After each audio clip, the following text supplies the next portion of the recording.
ایک وقت کی بات ہے کہ ایک جنگل میں بندروں کا جھنڈ رہا کرتا تھا۔ انہیں بہت دنوں سے یہ خواہش تھی کہ انہیں ریگستان کی تفریح کرنی چاہیے، مگر انہیں اس بات کی کوئی خبر نہیں تھی کہ آخر ریگستان کیسے دکھتا ہوگا، وہاں پر کیا ہوتا ہوگا۔ یہ جاننے کے لیے کہ وہ ریگستان کیسا لگتا ہے، انہوں نے ریگستان کی طرف اپنا سفر شروع کر دیا۔ پورا جھنڈ اس سفر میں شامل تھا۔ دن بھر چلنے کے بعد تھکے ہارے بندر ندی کے کنارے آ کر رک گئے۔ بندر جہاں رکے وہ ندی سوکھی پڑی تھی، آس پاس کا علاقہ بھی سوکھا لیکن ریگستان کی طرح نظر آتا تھا۔ بندروں نے ندی اور اس کے آس پاس کے علاقے کو دیکھ کر یہ سوچ لیا کہ کہیں ہم ریگستان تو نہیں پہنچ گئے، لیکن پھر بھی وہ اصلی ریگستان کی طرف چل پڑے۔ دھوپ بہت تھی، پھر گرمی کا موسم اور دوپہر کا وقت۔ جب بندر چلتے جا رہے ان کے پاؤں میں درد ہونے لگا، لیکن دل میں ریگستان کے دیدار کا شوق انہیں اپنی منزل کی طرف لے جانے لگا۔ ندی کے بیچوں بیچ ایک بہت بڑا درخت تھا۔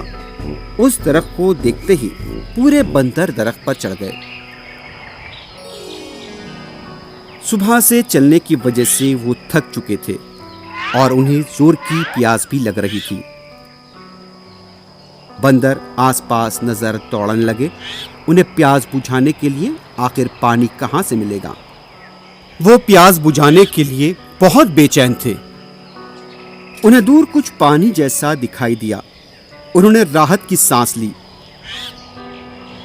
پورے بندر درخت سے اترے، ان کے دل میں خوشی تھی کہ اب تو انہیں پانی مل ہی جائے گا۔ وہ وہاں پہنچے تو دیکھا کہ جو پانی جیسا نظر آ رہا تھا وہ تو وہاں سے غائب تھا۔ انہیں اب بہت مایوسی اور دکھ ہوا اور وہ پھر مایوسی کے عالم میں درخت کی طرف لوٹ آئے۔ کچھ دیر آرام کرنے کے بعد انہیں پھر پانی جیسا وہاں پر کچھ دکھائی دیا۔ بندر ایک بار پھر امید کے ساتھ اس کی طرف بڑھنے لگے، لیکن پھر بھی وہاں کچھ نہیں تھا۔ بندر پھر مایوس درخت کی طرف لوٹ آئے۔ جس درخت پر بندر بیٹھے تھے اسی درخت پر ایک پرندہ خاموش اپنے گھونسلے میں بیٹھا تھا۔ اسے بندروں سے ڈر لگ رہا تھا، لیکن پھر بھی وہ بندروں کی حرکت پر نظر رکھے ہوئے تھے۔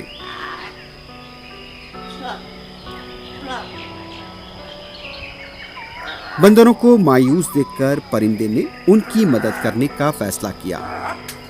پرندہ اپنے گھونسلے سے نکل آیا اور بندروں سے بات کرنے لگا۔ اس نے کہا، دوستو، میں سب کچھ دیکھ رہا تھا، میں آپ کی مدد کرنا چاہتا ہوں۔ بنا پانی کے بہت تکلیف ہوتی ہے، یہ میں بھی جانتا ہوں۔ پاس میں ایک ندی ہے، وہاں پر بہت پانی ہے، آپ سب وہاں جا کر اپنی پیاس بجھا سکتے ہیں۔ بندر تیار ہو گئے۔ پرندہ آگے اڑ رہا تھا اور بندر اس کے پیچھے جا رہے تھے۔ کچھ ہی دیر میں پرندہ بندروں کو ندی کے کنارے لے آیا۔ ندی میں اتر کر بندروں نے اپنی پیاس بجھائی اور پانی میں کھیلتے ہوئے خوب مزہ کیا۔ تھوڑی دیر بعد پرندے نے بندروں سے پوچھا، دوستو، آپ نے اپنی پیاس بجھا دی؟ بندروں کے جھنڈ میں سے ایک بندر کو غصہ آ گیا، کیونکہ پرندے کو ندی کے بارے میں پہلے سے پتا تھا، لیکن اس نے انہیں نہیں بتایا۔ پانی پینے کے لیے بہت دور سے چل کر آئے ہیں، تم نے ہمیں نظر انداز کر دیا، پہلے نہیں بتایا۔ پرندہ بندر کی نیت کو بھانپ گیا اور اب سمجھ گیا کہ کچھ غلط ہونے والا ہے۔ ہم بھوکے پیاسے پانی کے لیے اتنا انتظار کر رہے تھے، تم نے ہمیں دیکھا بھی لیکن خاموش تھے۔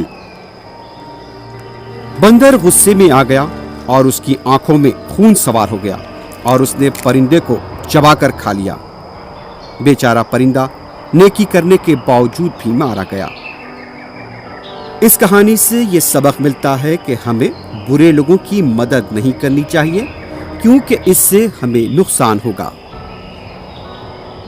Hi kids! Hope you like the video. Subscribe for more videos.